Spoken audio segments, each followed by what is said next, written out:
ეკითხა სანამ თმას შეიჭრიდი. მის მინე სმაილ ცვლილება ყოველთვის კარგია. და თან თმას შეიღებე. უბრალოდ შეეშინდა რომ მასზე უკეთესები ვიქნებოდით.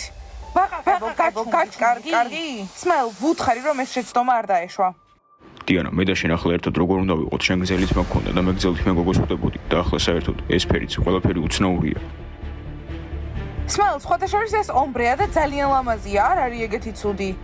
უარესი ვერც იქნებოდა დიანა, კი ხდება. გომბეშვებო დაწყარდა. დებილი ვარ რომ მათ მოусმინა და დიანას უთხარი. სმაილ ყველაფერი შენი ბრალია, რატომ უთხარი ბაჯიებს რომ გომბეშვებით მას იღებოდნენ? გომბეშვების თმები არ შეუღებავთ. მართლა? ხო, მართლა არ შეუღებავთ. არც ვაპირებდით. ვიცოდით რომ გვისმენდით, ამიტომ მოვიგონეთ რაღაც. გომბეშვებო ესე გესწავლით გააკეთეთ. მოკლედ იცოდნენ რომ უსმენდით და ყველაფერი გამოიგონეს. დიანა, ბოდიში ძალიან დებილი ვარ, შენი თმა ჩემ გამოდაკარგე. ნასია, კი თუ არა?